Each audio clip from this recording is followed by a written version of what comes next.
ધનુષે નયનતારા અને વિઘ્નેશ વિરુદ્ધ કેસ કર્યો।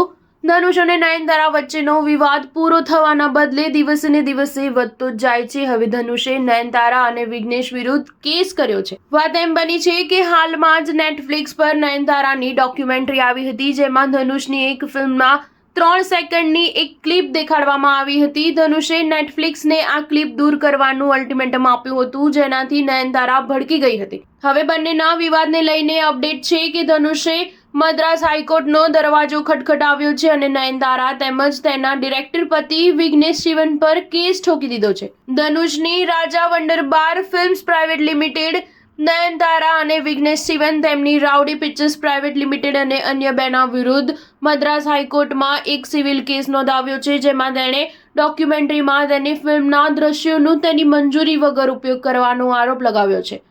નયનતારાની આ ડોક્યુમેન્ટરી 18 નવેમ્બરના રોજ નેટફ્લિક્સ પર રિલીઝ થઈ હતી। આ પછી દિવસે દિવસે તેમની વચ્ચે વિવાદ વધી રહ્યો છે। નયનતારાએ એક લાંબી લચક પોસ્ટ શેર કરીને જણાવ્યું હતું કે ધનુષે ડોક્યુમેન્ટરીમાં 3 સેકન્ડના વિડીયોનો ઉપયોગ કરવા માટે ₹10 કરોડની માંગણી કરી હતી। ધનુષે નેટફ્લિક્સને 24 કલાકનો સમય આપીને એ ક્લિપ હટાવવાનું કહ્યું હતું અને જો એમ નહીં કરવામાં આવે તો કેસ ફાઇલ કરવાની ધમકી આપી હતી। સ્ટાર ન્યૂઝ 7 હંમેશા સચ્ચાઈની સાથે।